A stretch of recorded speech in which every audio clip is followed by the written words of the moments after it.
Buenas tardes y sean todos ustedes bienvenidos a este Cineforo Kino Deluxe. Aquí en esta edición online, nuestro cuarto evento de manera consecutiva e ininterrumpida que hemos venido efectuando desde mediados del mes de octubre aquí en la ciudad de Bogotá. Y estamos muy felices en esta oportunidad de poderles llevar un auténtico clásico del cine de ciencia ficción, una obra maestra del gran director ruso Andrei Tarkovsky, basado en una novela de un escritor de ciencia ficción muy interesante, de quien vamos a hablar largo y tendido en este coloquio, Stanislav Lem. Vamos a analizar aspectos muy interesantes alrededor de Solaris, ya que, a ver si me permiten, les brindo un poco mi perspectiva. No es una cinta de ciencia ficción al uso, es una película de ciencia ficción que se basa más en aspectos psicológicos, una película de un ritmo lento. Aquí no van a ver un Star Wars, aquí no hay lucecitas, ni naves, ni mucha grandilocuencia, pero sí es una película que merece mucha atención, mucho análisis de discurso y que vamos a estar no solamente analizando previamente, sino que vamos a proyectar en su totalidad. Es una película que dura más de 2 horas y media para que estén pendientes, alisten sus pochoclos, alisten sus palomitas de maíz y la pasen bastante bien junto a nosotros aquí viendo esta obra maestra del año 1972. Antes de darle paso a mi gran compañero Ángel Virén, como siempre, les comento la estructura de este evento. Arrancamos con un coloquio de aproximadamente de 25 a 30 minutos, quizás nos extendamos un poquito más, quizás un poquito menos, y posteriormente estaremos observando Solaris de Andrei Tarkovsky. Dura más de 2 horas y media, la estaremos viendo en calidad Blu-ray, o sea, en HD, en idioma ruso con subtítulos en español. Así que no se preocupen, para que podamos disfrutar de esta obra aquí con todos nosotros. Así que bueno, sin más dilaciones, le doy paso a mi compañero, como siempre, en este emprendimiento, sobre todo en esta búsqueda por proyectarles la cultura y el séptimo arte a través de una obra maestra como lo es Solaris. Y desde luego me refiero a mi amigo, compañero y hermano Ángel Virén, historiador de la Universidad Complutense de Madrid, experto en historia latinoamericana, un auténtico cinéfilo, una enciclopedia del séptimo arte. Por favor, démosle la bienvenida a mi amigo Ángel Virén. Ángel, bienvenido. Buenas tardes, amigo, compañero. ¿Qué tal estás? Un placer estar de nuevo contigo y con todos los asistentes al evento. Amigo, antes de arrancar con la disertación, porque ya vamos a comenzar a proyectar las imágenes y demás, ¿qué opinas sobre la obra de Tarkovsky y cómo esta postura, esta posición que él quiso presentar en esta cinta, como su visión de la ciencia ficción? ¿Cómo la ves? Pues creo que empezando por el hecho, ¿no?, de que esta obra me parece que fue toda una revolución en lo que supuso el género cinematográfico de la ciencia ficción. Siempre, pues, los expertos en cine, los críticos, consideraron a Solaris de Tarkovsky como la contraparte de 2001, una odisea en el espacio de Stanley Kubrick. Si bien la de Kubrick es una visión de lo que es el cosmos para el ser humano desde fuera, es decir, una forma de concebir lo que era el cosmos, su escenario en su vertiente exterior, en lo que es los planetas, lo que supuso, pues, el tema del vínculo extraterrestre en el nacimiento de la cultura humana, etcétera. Pues lo que vemos en Solaris, como contraparte, como decía, es una visión más intimista acerca de la naturaleza humana, más sobre lo que es la propia conciencia humana. Eso está muy presente desde los primeros fotogramas de la película y es, yo creo que uno de los aspectos más destacables. Y me atrevería a decir, amigo, que aparte de esa visión intimista, esa versión también, ¿por qué no decirlo?, humanista de el hombre y su relación con el universo, también para mí es una reflexión del hombre respecto a la muerte, del hombre respecto a su relación con Dios. Así que es muy interesante la puesta en escena que vamos a ver más adelante Sí, aquí con todos. de hecho, pues realmente pues no sería una película de ciencia ficción al uso como estamos acostumbrados, ¿no? A las producciones de Hollywood, ¿no? Como tú bien apuntaste al comienzo de nuestra retransmisión, ¿no? Sino realmente es un drama que tiene como escenario algo como exótico, como propio de la ciencia ficción, como una estación espacial, pero realmente es un drama psicológico, ¿no? Que ahonda Exactamente. pues en la condición humana, ¿m? Que es Exactamente. bastante alejado del género de ciencia ficción más tirando hacia fantástico al que estamos acostumbrados hoy en día. Exactamente. Y aquí hay algo muy curioso, amigo, y vale la pena hacerle hincapié a nuestros espectadores. De hecho, aprovecho a saludar a las personas que ya están aquí comentando, que están conectados con nosotros. Ofelia Peña, un abrazo enorme Gracias a para, todos. para ti. Claudia Trujillo, quien también aquí nos está saludando, nos estaba preguntando antes de entrar en línea. Un abrazo para ti, Claudia. Aquí está también Ciencia de la Hospitalidad. Gracias, saludos desde Cartagena con lluvia y estado Ciencia de Ficción. Un abrazo para ti, Ciencia de la Hospitalidad. Gracias por estar aquí presente. También, amigo, hoy un compatriota tuyo, Enrique Sesmero, desde Madrid. Un abrazo enorme, cruzando los océanos. Un saludo afectuoso a mi antigua ciudad domiciliaria y natal. Cruzando el océano. Enrique, gracias por estar aquí presente, gracias por hacer presente de esta actividad. A propósito, si tienen alguna pregunta, chicos, no hay ningún problema, aquí también estaremos leyendo aparte de la disertación que estamos desarrollando. Pero bueno, sin más dilación, vamos a arrancar con la presentación aquí del Cineforo Kino Deluxe. Esta es una de las portadas oficiales, amigo, con las Realmente sí. cuales fue, digamos, publicitado Solaris. A ver, si me permiten, lo voy a acercar. Efectivamente, de hecho este es el cartel oficial con el que se presentó internacionalmente el filme en el Festival de Cannes, ahí en Exacto, 1972.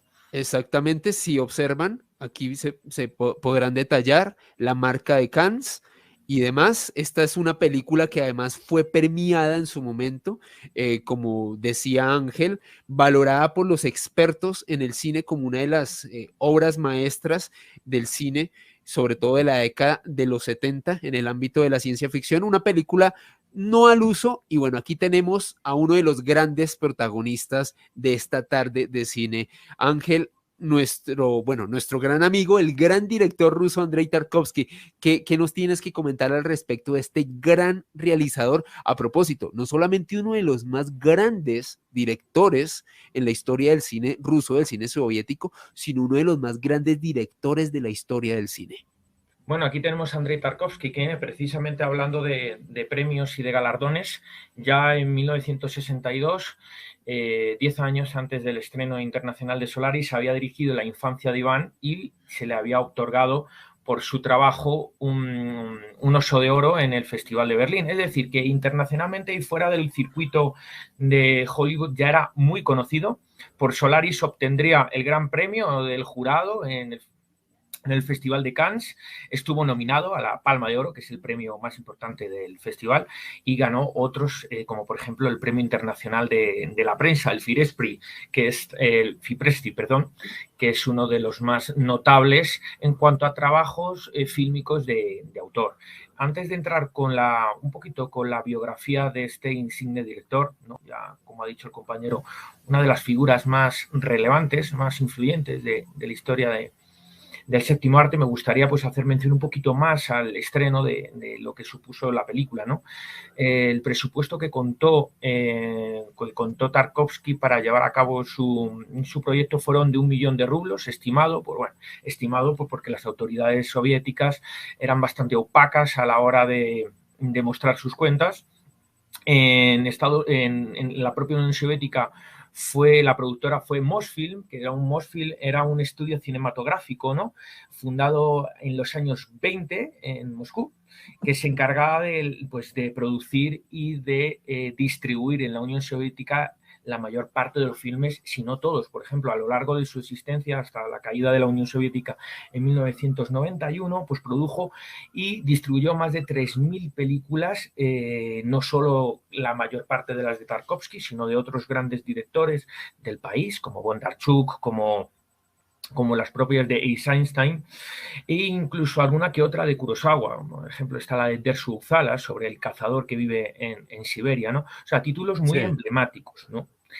En Estados Unidos, sin embargo, pues la distribuidora se encargó, Magna, que es una distribuidora como de cine independiente, vinculado al nuevo cine americano de los años 60.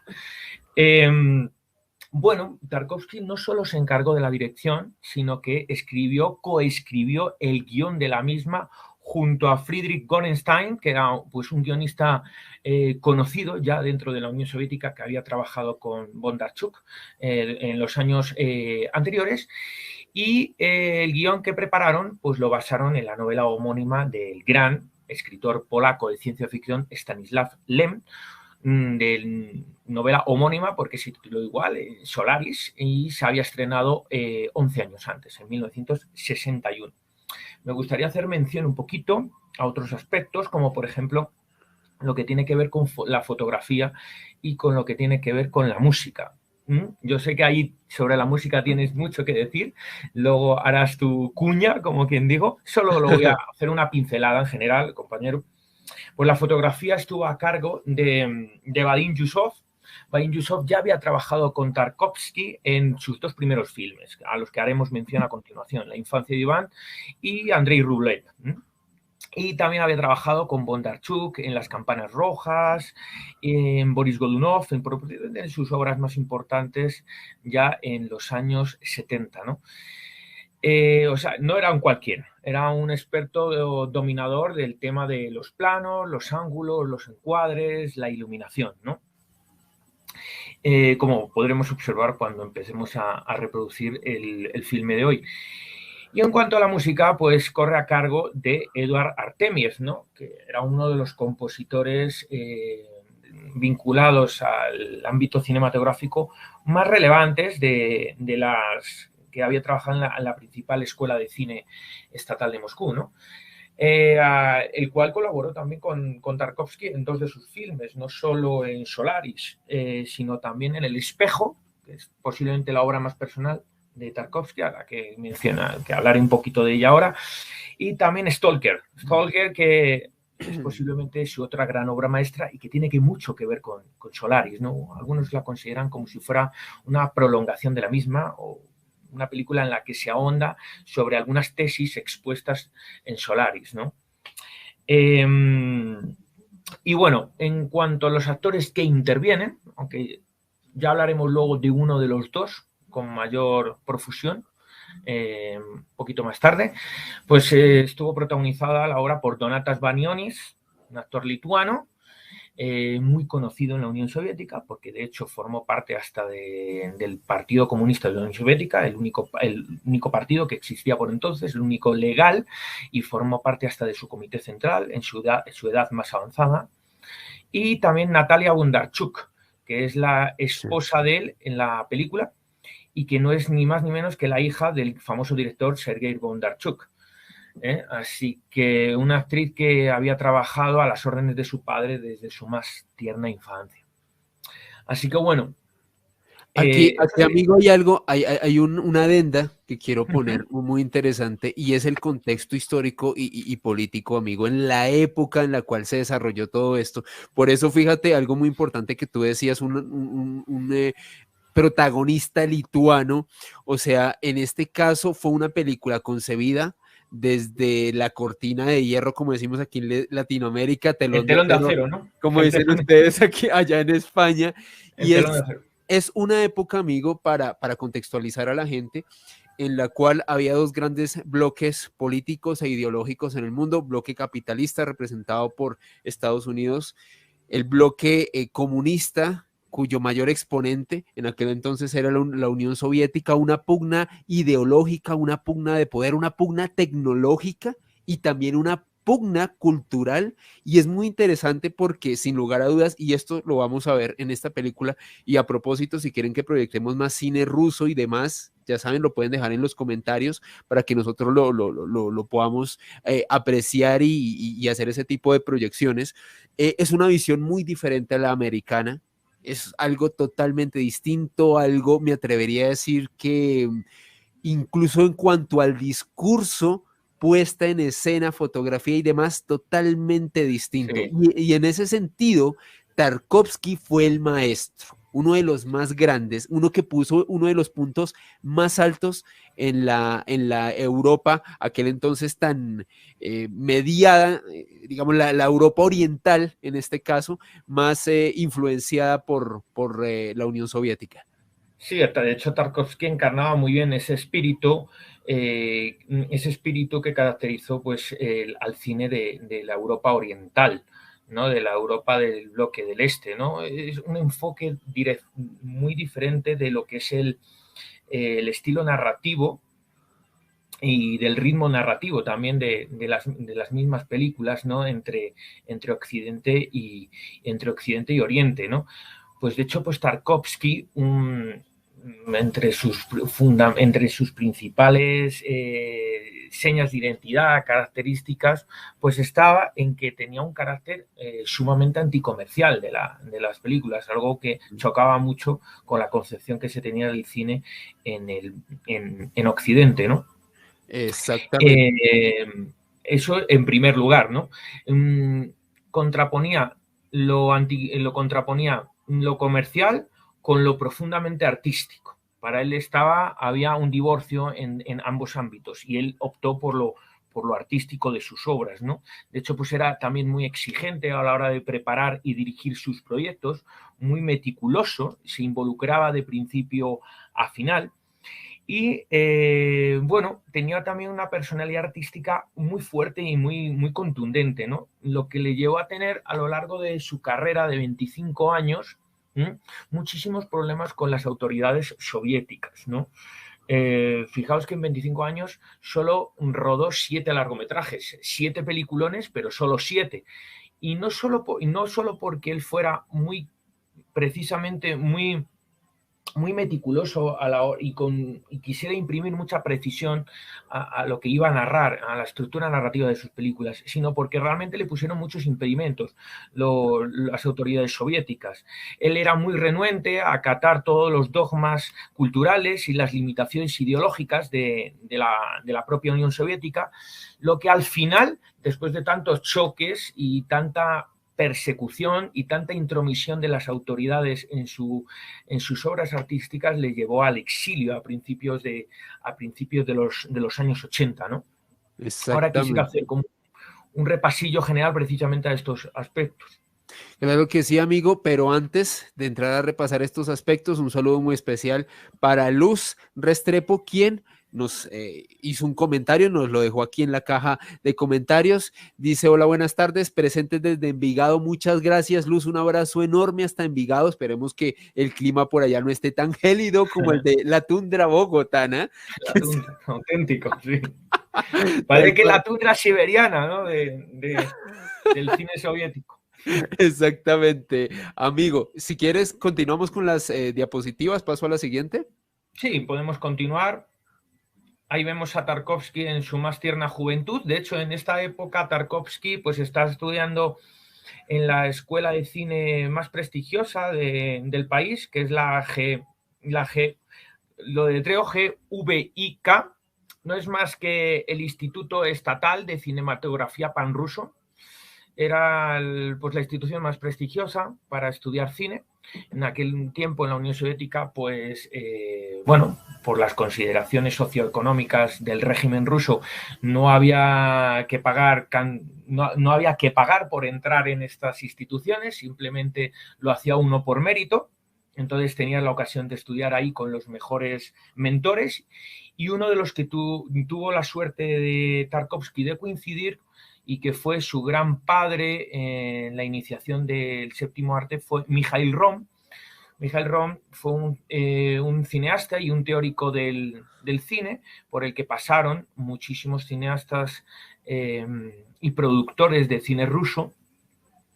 Y gracias a él, pues, se inspiró para rodar sus primeros cortometrajes, el propio Tarkovsky. El primero de ellos tuvo lugar en 1956 y lo denominó The Killers, en honor a una de las obras más famosas de Ernest Hemingway. Es decir, que este Tarkovsky joven pues era también amante de la cultura occidental, o por lo menos estaba muy al tanto de lo que se escribía y se rodaba en Occidente, ¿no?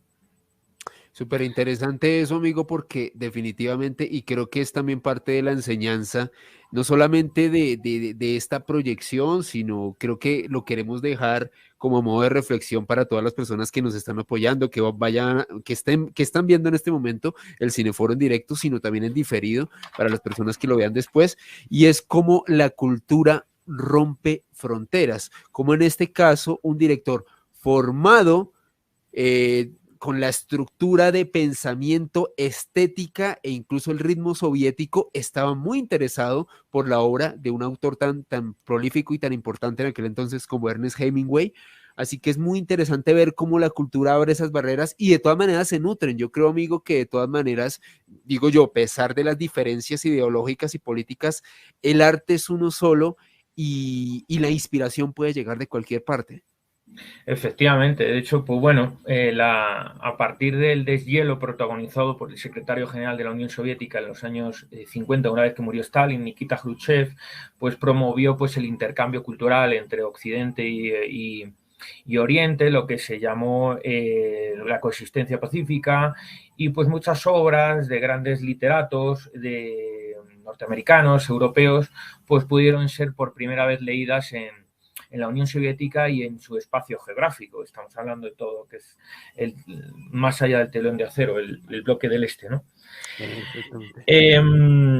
Tarkovsky se siguió formando en base a todo lo aprendido con Michael Romm y toda la cultura que llegaba de Occidente, y decidió dar el salto hacia los largometrajes en 1962 con la obra La infancia de Iván, que habíamos citado con anterioridad. La infancia de Iván es un filme que tiene como protagonista un niño durante la Gran Guerra Patria, lo que es el nombre que le dan en la Unión Soviética a la Segunda Guerra Mundial, un niño que queda huérfano tras el bombardeo alemán y el asedio alemán a Moscú.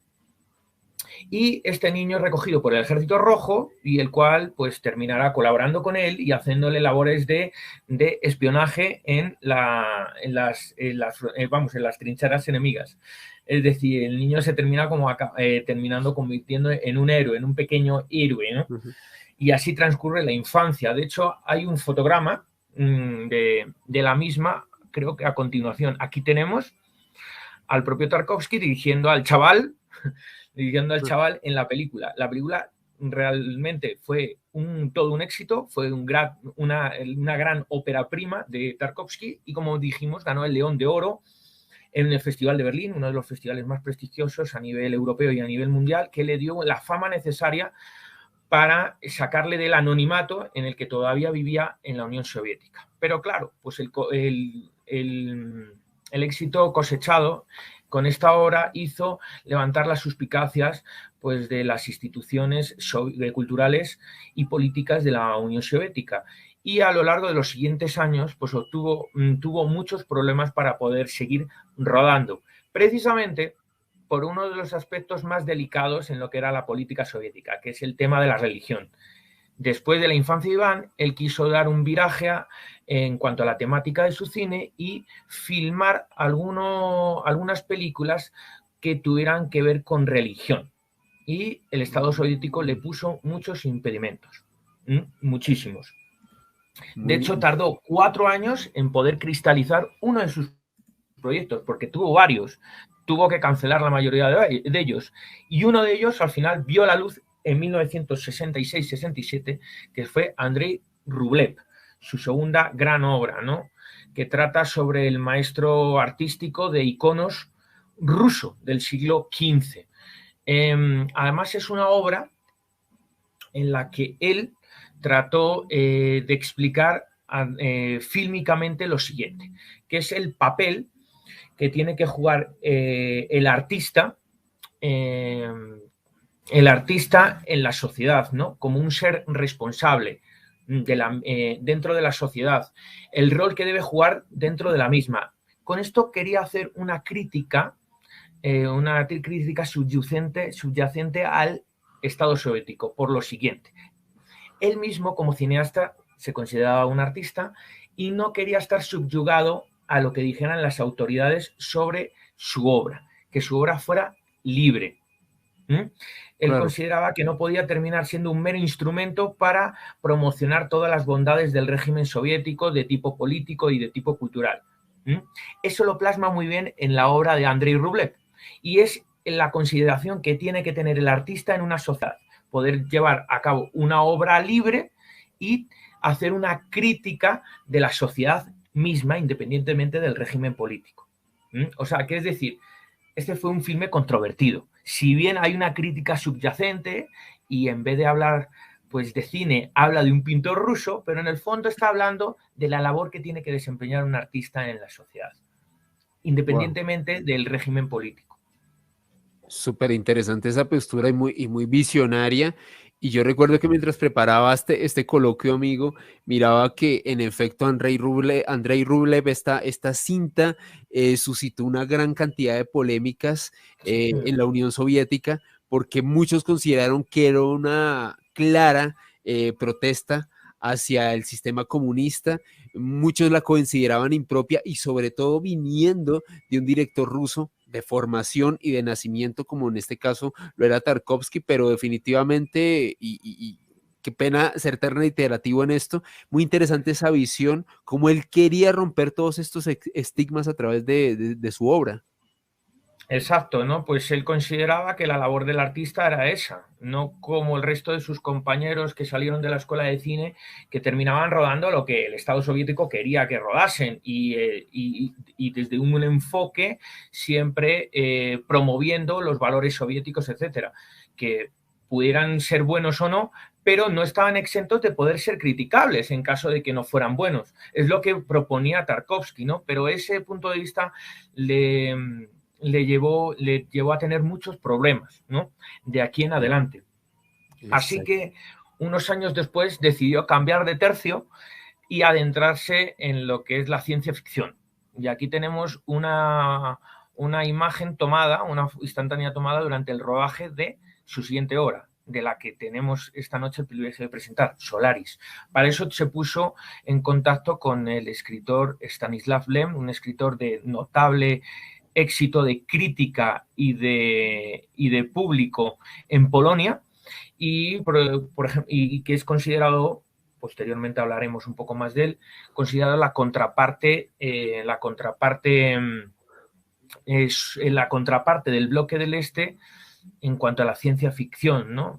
Hay un divorcio también entre lo que existe entre la ciencia ficción al estilo occidental y la ciencia ficción al estilo oriental. Luego haremos una mención a lo que significa la ciencia ficción para H.G. Wells o para Isaac Asimov y la ciencia ficción qué significado tiene para Stanislav Lem, ¿no?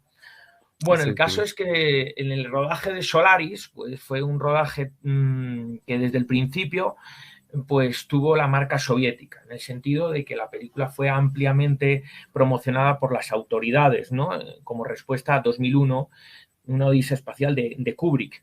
Curioso porque hasta el propio Tarkovsky afirmó en su libro póstumo, Esculpir en el tiempo, y en aquel cortometraje documental que rodó en 1981, Viaggio, Tempo di Viaggio, afirmó en ambos documentos de que él nunca había visto la obra de Kubrick, ¿no? O sea, que tampoco Sí, sí.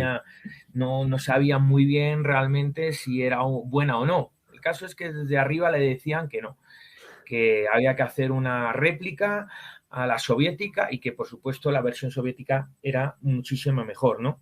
Hoy en día sabemos que es un clásico de la ciencia ficción. No obstante, Tarkovsky siempre dijo que al adentrarse en el género de ciencia ficción, él no podía plasmar del todo sus ideas, ¿no? No podía plasmarlo del todo, ¿por qué? porque debido a las limitaciones de la ciencia ficción, pues quedaba constreñido por las reglas del género, ¿no? Por las Sí. reglas, exactamente, por las reglas del género y los convencionalismos del género.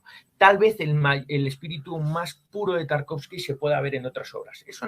Esto no significa que Solaris sea una obra menor, en absoluto, sino que tiene otro enfoque al tener un escenario de ciencia ficción. Eso es a lo que nos referimos. ¿Mm? Exactamente, y aquí hay algo también muy interesante para puntualizar, amigo, y es que el mismo Tarkovsky comentaba no sentir mayor ni predilección ni gusto por la ciencia ficción, aparte de los límites que tú comentabas que le imponía el género como tal.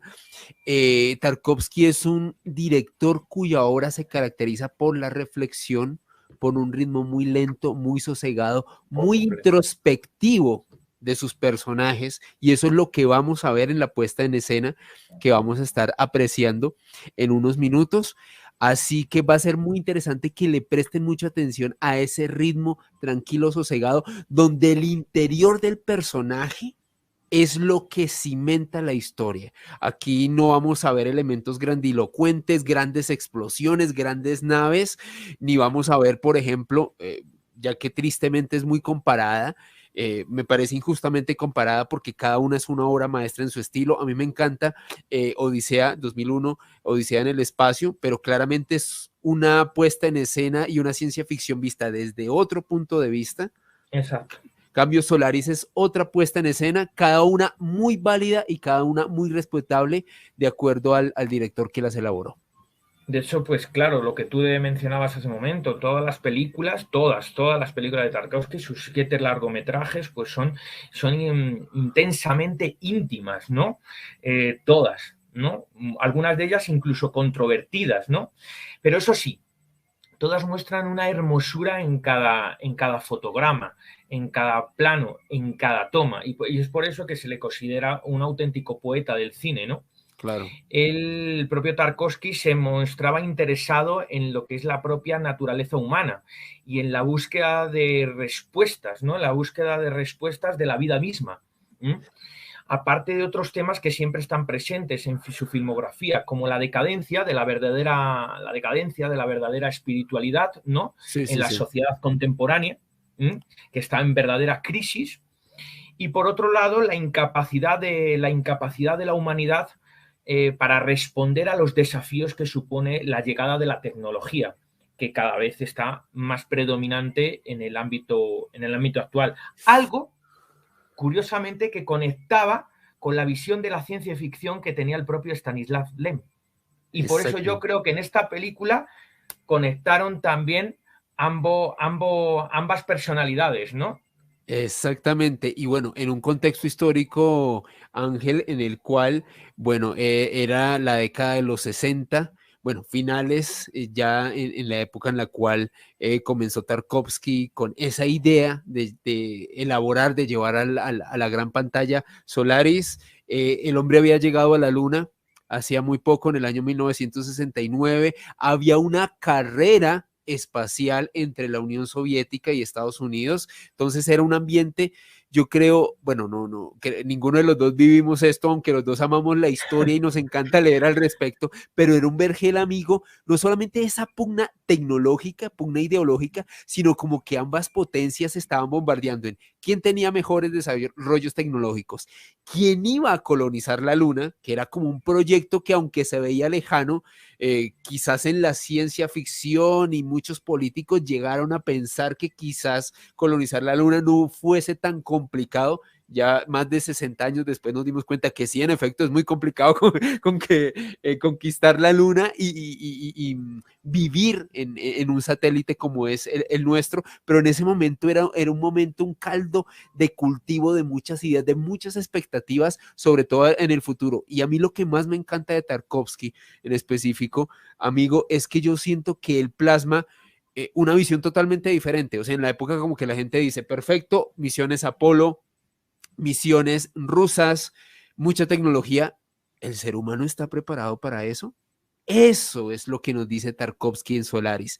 ¿El ser humano está preparado para eso? Es normal que una especie como la nuestra, llena de tantos problemas, llena de tantos complejos, llena de tantas diferencias, llena de tantas injusticias, es capaz de dar ese salto.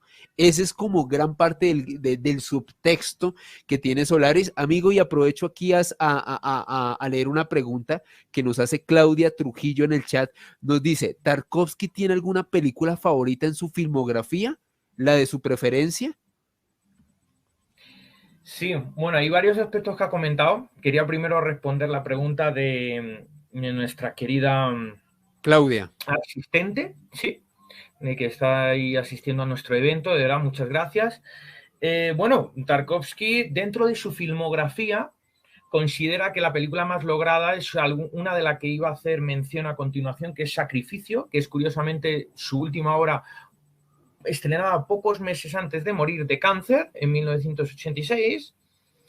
Pero si hablamos de películas favoritas de su elenco favorito que no fueron rodadas por él era un fiel admirador de Bergman, de Kurosawa, de Bresson, del francés Bresson, y entre sus películas favoritas hay varias de la filmografía francesa, de la Nouvelle Vague, como por ejemplo Diario de un cura rural, era una de las películas favoritas de Tarkovsky. Los comulgantes, que es de Ingmar Bergman, del sueco, también era otra de sus favoritas. También tenía en alta estima al director hispano-mexicano Luis Buñuel y a una de sus obras en concreto, tremendo, que era Nazarín. Es decir, películas que al propio Tarkovsky también le gustaba ver cine de autor de otras grandes personalidades de la misma época. Exactamente, y creo que todo eso enriqueció la obra de este gran director ruso. Amigo, entramos ahora en un personaje que creo que es eje neurálgico en el coloquio de esta tarde, y es el gran Stanislav Lem. ¿Qué nos puedes decir al respecto? Bueno, Stanislav Lem es sin duda alguno de los mayores exponentes de la ciencia ficción mundial, tal vez no tan conocido como las obras de H.G. Wells o del propio Isaac Asimov, ¿no? Era como hemos dicho anteriormente, era la contraparte soviética de lo que era la ciencia ficción occidental. Es uno de los autores de mayor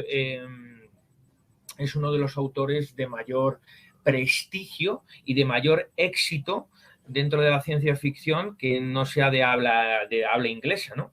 Un autor que desde sus inicios, porque es curioso que él fuese científico de profesión, él estudió medicina, no terminó sus estudios, terminó aburrido de la medicina y quiso dedicarse a otras cosas, ¿no? Pero pues ese talante y ese interés por la ciencia siempre estuvo presente, ¿no?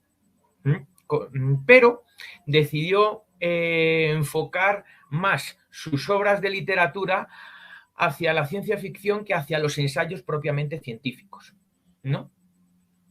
Y así fue desde el principio.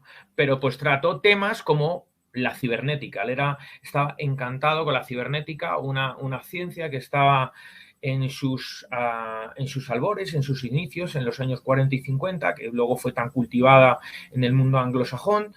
También le apasionaban temas como la naturaleza de la inteligencia, concretamente la inteligencia humana, las posibilidades de comunicación y comprensión entre seres racionales, por ejemplo, el contacto que pudiera haber en un futuro indefinido e indeterminado entre seres humanos y extraterrestres de algún tipo. Y así también en la mayor parte de sus obras propone elementos, ¿no? Algunos elementos, por ejemplo, de las limitaciones que alcanza el conocimiento humano y del lugar que ocupa la propia humanidad en el universo, ¿no? Pues desde sus primeras obras, como Un hombre en Marte, del año 46, luego ya vino El Hospital de la Transfiguración, una obra que ya le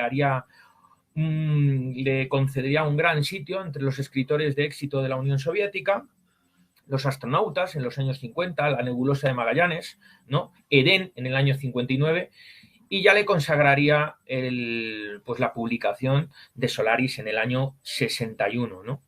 Pero es cierto esta curiosa tendencia de Lem de abordar temas científicos y temas humanistas, desde la literatura de ciencia ficción y no desde ensayos científicos, ¿no? Pese a que él tenía una carrera sólida dentro del ámbito científico y había tenido y había tenido algunos estudios de ello, ¿no?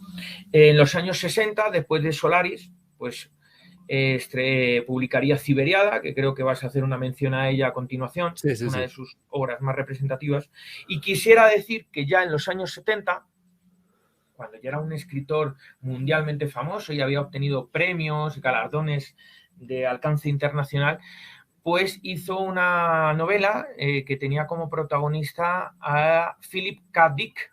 Philip K. Dick es el responsable de haber escrito la historia que da pie a la película Blade Runner. Él escribió la obra Sueñan los androides con ovejas eléctricas, que es sobre la que se asentó el guión de la película Blade Runner de Ridley Scott en el año 82. Es decir, un autor de éxito en el mundo occidental dentro de la ciencia ficción, un autor de referencia, y del que se hace eco el propio Stanislav Lem.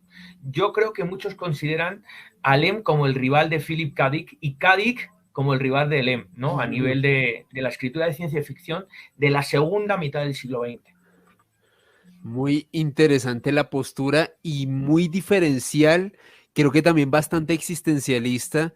Ángel, yo creo que en ese sentido Lem, a diferencia de otros autores de ciencia ficción que basaban su discurso, primero pues en las grandes desarrollos, en las posibilidades que la tecnología le iba a brindar a nuestra especie. Creo que Lem lo tomaba desde un punto de vista más intimista, más personal, por eso, tal y como tú comentabas hace unos minutos, por eso conectó también con Tarkovsky. De hecho, Sin duda. Tarkovsky en algún momento comentó admirar muchísimo no solamente la obra de Lem, sino su postura filosófica frente a lo que es la ciencia ficción. Efectivamente. Así que la verdad que la visión de Lem en la película de hoy está perfectamente plasmada. O sea, ya a partir de las conclusiones que saquemos, podemos imaginar cómo es la vida y obra de Lem con otras de sus novelas más famosas, ¿no? Exactamente. Y llegamos, amigo, a un personaje del cual pudiste hablarnos, darnos una pincelada hace unos minutos, Donatas Banionis, el protagonista de esta película que vamos a proyectar esta tarde. ¿Qué nos puedes comentar sobre Banionis? Pues varias cosas y que tienen que ver directamente con el propio Tarkovsky también, ¿no? Y que no habíamos citado aún. Donatas Banionis, como dije al principio de la retransmisión, pues es uno de los actores soviéticos más famosos, no obstante nacido en Lituania, que por aquella época formaba parte de la Unión Soviética, era una república soviética federada. Participó en algunos de los filmes más sobresalientes de los años 60 y 70 y también comentar que él era muy aficionado a leer las novelas del escritor polaco Stanislav Lem y que compartía, pese a que él era actor y no director, pero compartía el enfoque y la teoría del cine que mantuvo siempre durante toda su vida el propio Tarkovsky, ¿no? Si quieres podemos poner algunas imágenes más de él. Aquí hay algunos fotogramas de Banionis en la propia Solaris. ¿Y cuál era la filosofía del cine del propio Tarkovsky que está presente en Solaris? ¿Cuál es esa, no? ¿Cuál es? Pues tenía que ver con lo siguiente. Él dejó por escrito en el libro póstumo al que hacía yo referencia al principio, también de la retransmisión, ese libro que se llama Esculpir en el tiempo, él dejó plasmado en ese libro póstumo lo que consideraba que él era el cine, ¿no? Para él el cine tenía, para Tarkovsky, también para Banionis, el cine tenía una característica fundamental, ¿no? Que era la capacidad de fijar e inmortalizar en el tiempo. En base a esto, el propio Tarkovsky y el actor Banionis consideraban que el cineasta debe esculpir un bloque de tiempo para dejar al descubierto la imagen cinematográfica. Lo explicamos. Después de que se rodaba Solaris y después de que se rodase su obra más personal, El espejo, en 1975, así como la segunda parte de Solaris no oficial, que fue Stalker, en el año 79, el propio Tarkovsky, y en compañía del actor Banionis, se dedicarían completamente a seguir las premisas filosóficas, mejor dicho, las premisas dramáticas de uno de los grandes filósofos de la historia, que es Aristóteles. Que Aristóteles no solo escribió acerca de filosofía política o de ética, sino de cuestiones que tenían que ver con el arte primigenio en aquel tiempo, ¿no? ¿Qué nos decía Aristóteles sobre el tema, sobre el sentido dramático? Y que es algo que estuvo plasmado en toda la obra de Baniones y sobre todo de Tarkovsky, que se tenía que concentrar totalmente una historia, la historia tenía que estar concentrada totalmente en un solo lugar, bajo un solo día solar, es decir, desde que sale el sol hasta que se pone, en algún momento del tiempo. Esa es la premisa de Tarkovsky y la premisa sobre la cual trabajó siempre Banionis en la mayor parte de sus interpretaciones, ¿no? Esto está muy presente en Solaris, sí. en Solaris y en las escenas y secuencias del propio Banionis en la casa de sus padres durante sus paseos en el jardín. Acuérdense de esto en los primeros instantes de la película. No obstante, el propio Tarkovsky dijo que la esencia de lo que él consideraba el cine, la teoría que él proponía en el cine, la película donde más se ve esto es curiosamente la que hice mención cuando la espectadora me hacía ese comentario, ¿no? Es la película Sacrificio, que es la última obra de su filmografía, de la filmografía de Tarkovsky, antes de morir en París de cáncer a los 54 años. Una película que ahí sí se llevaría la Palma de Oro en Cannes.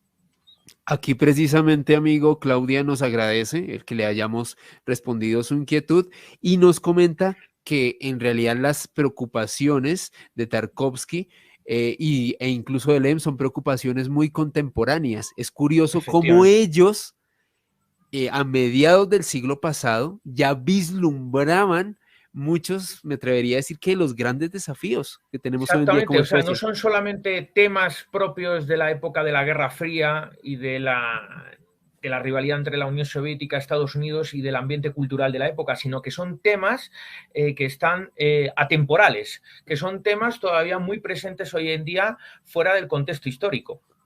Exactamente, exactamente, y por eso es tan importante y por eso es tan brillante la obra de Tarkovsky. Aquí tenemos otro fotograma de El propio Banionis, Banionis. como para darle colofón a esta parte del gran protagonista que vamos a observar a continuación. Aquí nos pregunta Ciencia de la Hospitalidad, además de su preocupación existencial, más allá de su interés por la ciencia ficción, ¿hay algún adelanto tecnológico de la película basada aún en el libro que podamos ver actualmente en la realidad?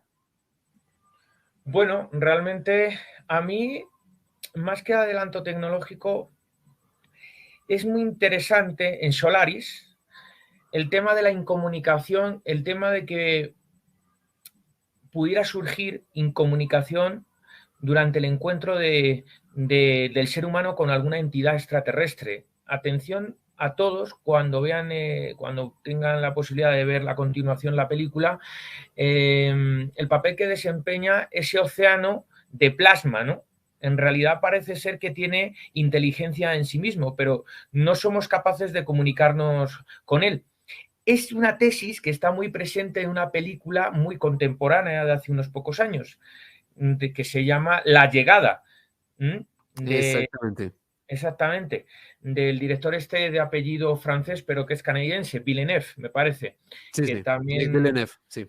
exactamente, de la posibilidad de la posibilidad existente entre que, aunque llegamos a entablar algún contacto con una entidad extraterrestre, la posibilidad de que, aunque lo hagamos, no podamos realmente comunicarnos con ellos y ellos terminan ignorando lo que nosotros pensamos y lo que ellos piensan al respecto de nosotros.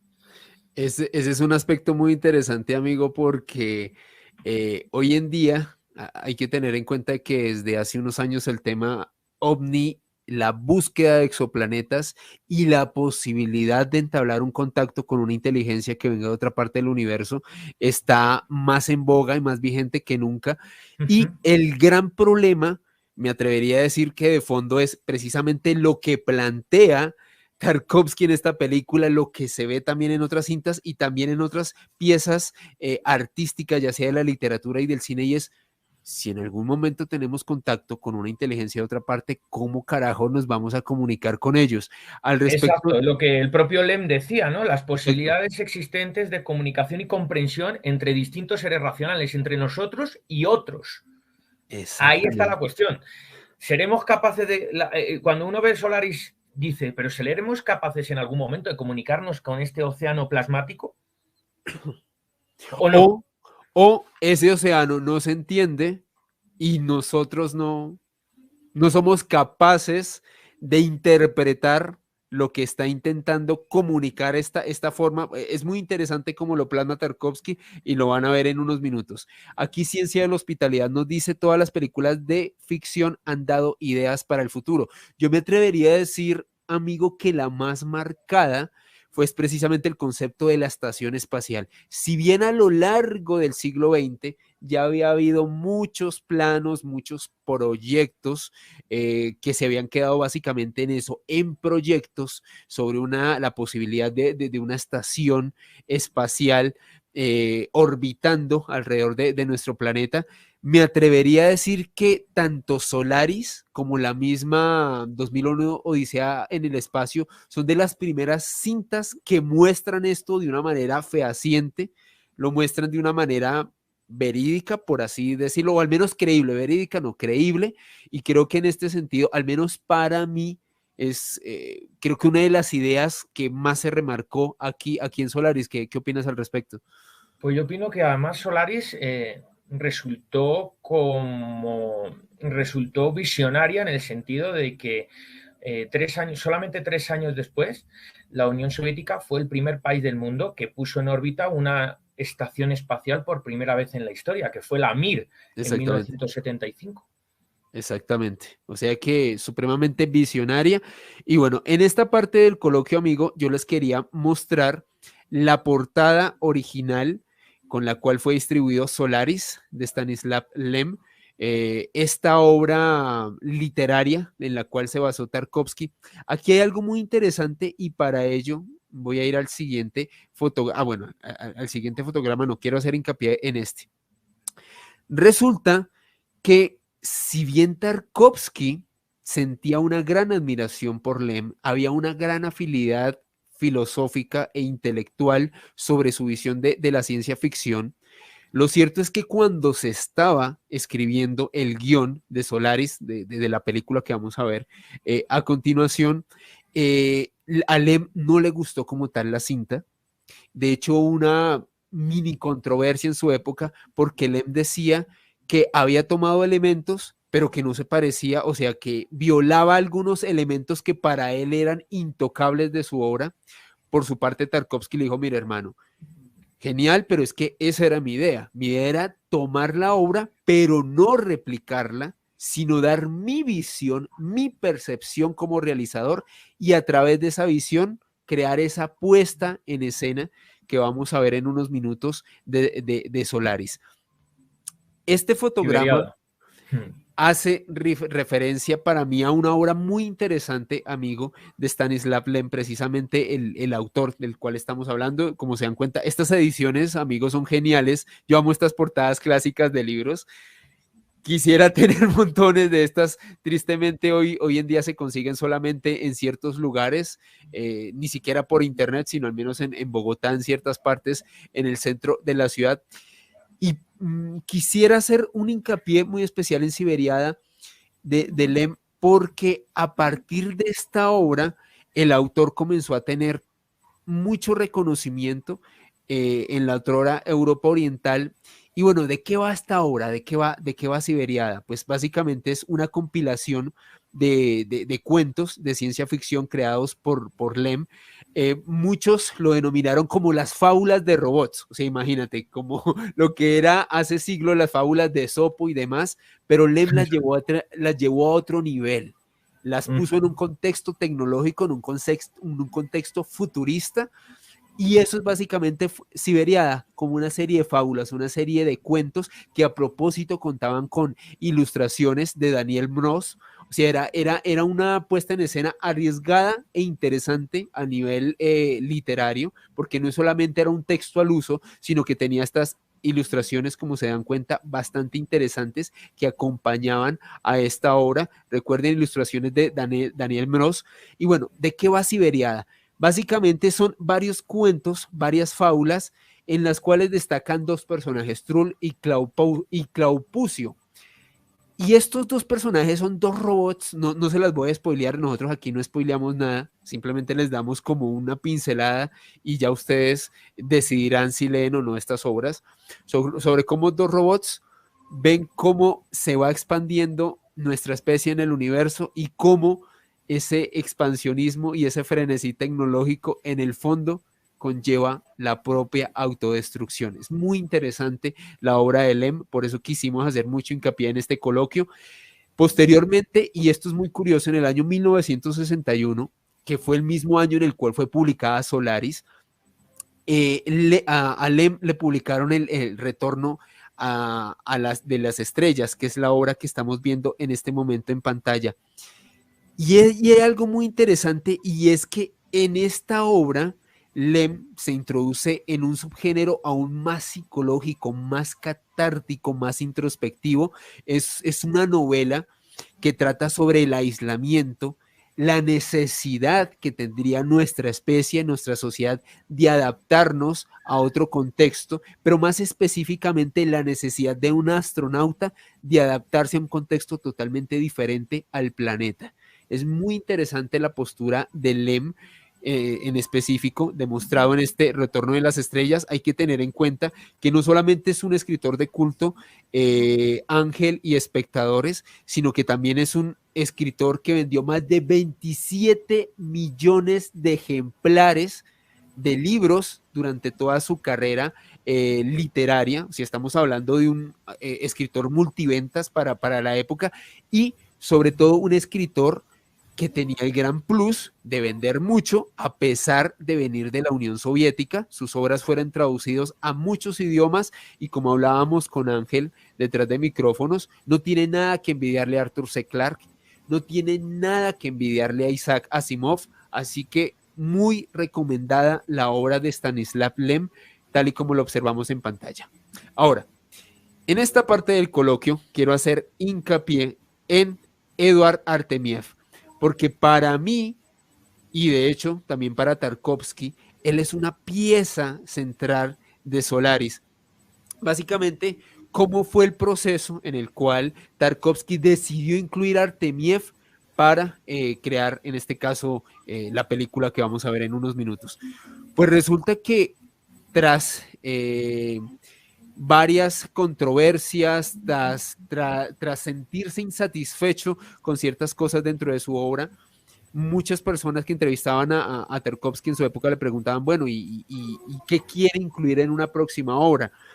Tarkovsky se sentía muy atraído por la postura que tenía Artemiev, la propuesta musical en aquel momento. Hay que tener en cuenta finales de los 60, comienzos de los 70, el rock estaba evolucionando más, bueno, el rock era la música más importante en aquel entonces, estaba evolucionando hacia el rock progresivo, hacia el rock psicodélico, exponentes como Iron Butterfly, Pink Floyd, el mismo Alan Parsons Project, hacían mucho hincapié en el uso de sintetizadores, de teclados para crear atmósferas y darles otro contexto a sus obras. Lo que comentan los biógrafos de Tarkovsky es que cuando el director escuchó varias composiciones de Artemiev, quedó enamorado, tan así que en entrevistas posteriores el mismo Tarkovsky decía, miren, gran parte de el clima que se crea en Solaris fue generado por la música de este señor como tal. Artemiev para crear la música que van a escuchar, que me atrevería a decir que le da el alma, gran parte del alma a Solaris. Lo realizó con un sintetizador de la época, un ANS análogo. Esta es una pieza, ahí se dan cuenta, y está posando con este sintetizador como tal. Estos eran unos teclados que se crearon, o bueno, sintetizadores específicamente, entre 1955 y 1958 por Yevgeny Mursin. O sea, es un invento soviético.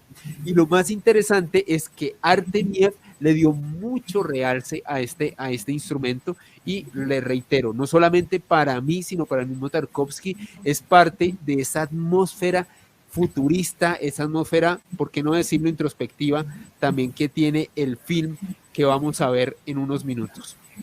La trama, sin entrar en spoilers, porque ya saben que a nosotros no nos gusta spoilear ni los libros ni las películas que vamos a pasar, básicamente se centra en Chris Kelvin, un hombre que siente que su vida no tiene mucho rumbo, sobre todo desde el fallecimiento de su esposa.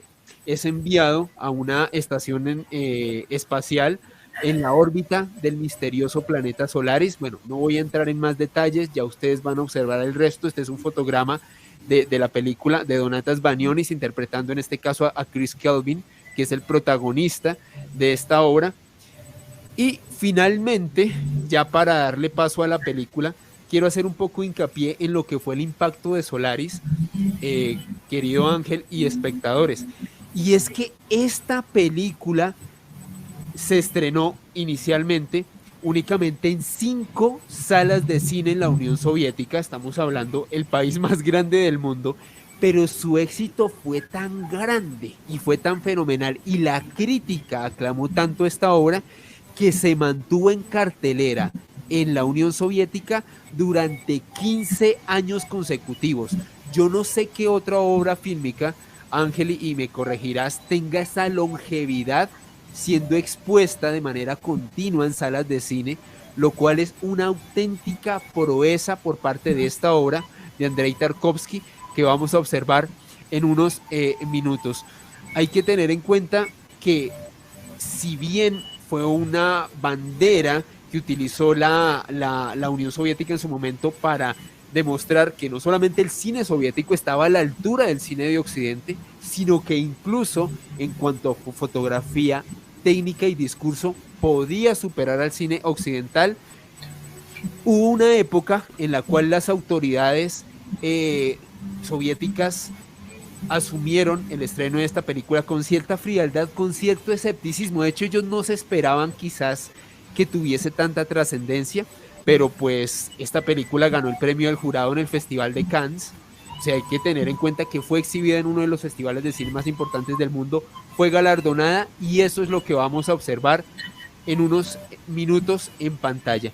Recuerden fíjate, fíjate ¿sí? Compañero, que acerca del papel acerca del personaje de Chris Kelvin, encarnado por el actor Donatas Bayonis, ¿no? Que al fin y al cabo pues, es uno de los aspectos sobre los que gira en torno a toda la película, ¿no? Yo quisiera que los espectadores permanezcan atentos a tres cuestiones acerca del desempeño de Banionis como Chris Kelvin, ¿no? En Solaris, ¿no?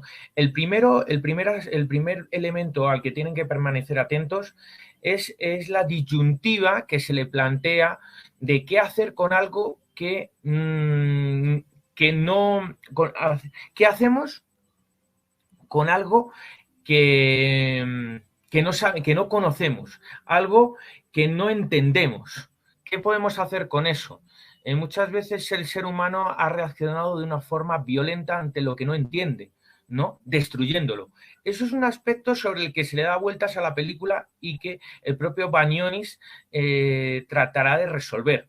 Otro de los aspectos a los que se enfrentará Banionis es cómo resolver la cuestión del complejo de Edipo, que es algo que está presente en la película con respecto al papel que desempeña no solo su su fallecida ex esposa, sino su madre. Y por último, y una cuestión muy típica del escritor Stanislav Lem, la pregunta clave, que es qué es lo que realmente nos hace ser como somos, ser humanos, la naturaleza humana. ¿Es solamente la inteligencia? ¿Es solamente la voluntad que tenemos? ¿Qué es realmente, qué hay más allá de eso? ¿Qué es lo que realmente nos hace humanos? ¿Solamente la voluntad y la inteligencia? ¿O hay algo más que pudiera ser los sentimientos? Pues eso es algo sobre lo que gira en torno el argumento de Solaris. Que es, le reiteramos, sin entrar en spoilers, lo que vamos a observar en unos minutos aquí en la proyección. A propósito, antes de entrar a la película, nos gustaría saber si algunos de los espectadores, muchas gracias a todas las personas que están conectadas, a las personas que van a observar esta cinta en diferido también. Les queremos hacer un anuncio antes de entrar a observar la película. Y permítanme un segundo, lo ubico aquí en los banners que tengo programada. Nuestra próxima función, queridos espectadores, va a ser el jueves 9 de diciembre. Vamos a estar viendo de Matrix. Vamos a estar analizando los aspectos filosóficos, los aspectos culturales, el gran misterio detrás de The Matrix.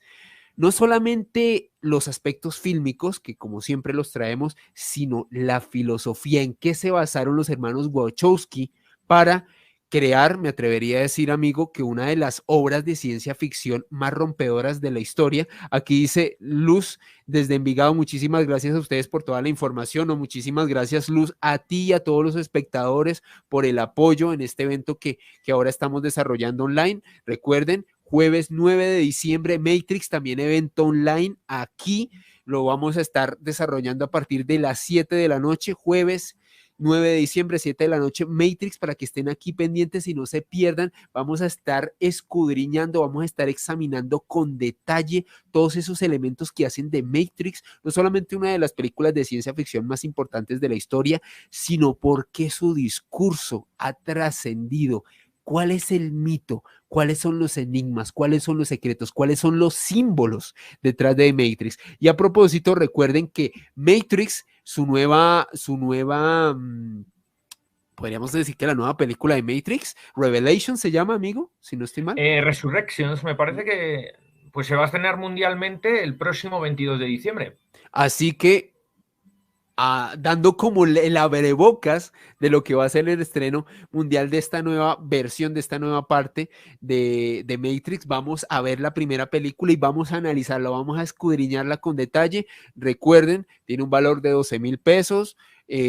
Pueden hacer las transacciones en este caso a través de Nequi, también del Banco Caja Social para la gente que está en el extranjero, así como Enrique, un abrazo para ti que estás desde Madrid. También pueden hacer los aportes a través de PayPal y ya saben, acompañarnos en esta disertación jueves 9 de diciembre, 7 de la noche de Colombia, Matrix, para que no se lo pierdan.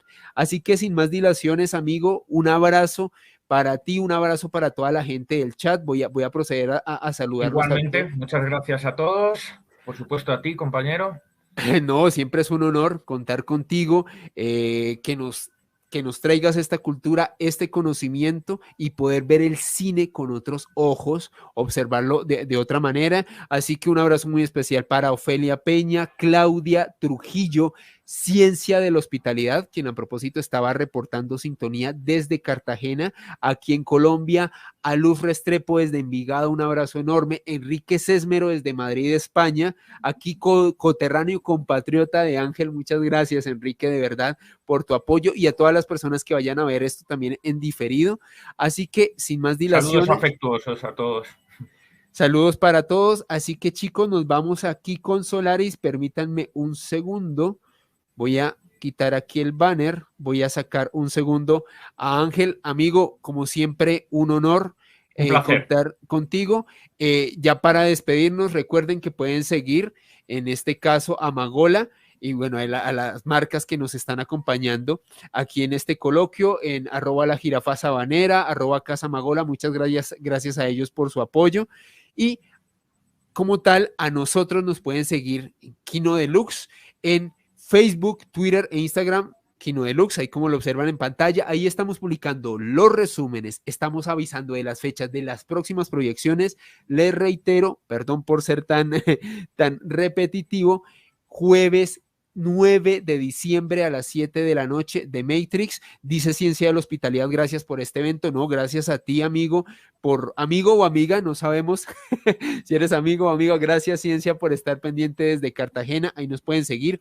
A mi gran amigo Ángel Virén lo pueden seguir en Twitter, @aviren84. Ahí Ángel está avisando también sobre los nuevos eventos. Ya saben, se viene Matrix como en conmemoración, más bien en celebración del estreno de la próxima parte de esta cinta tan importante, no solamente en el mundo de la ciencia ficción, sino del cine en general. Y finalmente a mí me pueden seguir en Facebook, Twitter e Instagram en @alebernalpress con doble S. Así que chicos, los dejamos con Solaris. Muchas gracias, amigo, un abrazo enorme y nos vemos el próximo jueves 9 de diciembre. Un saludo a todos, espero que les guste y que la disfruten.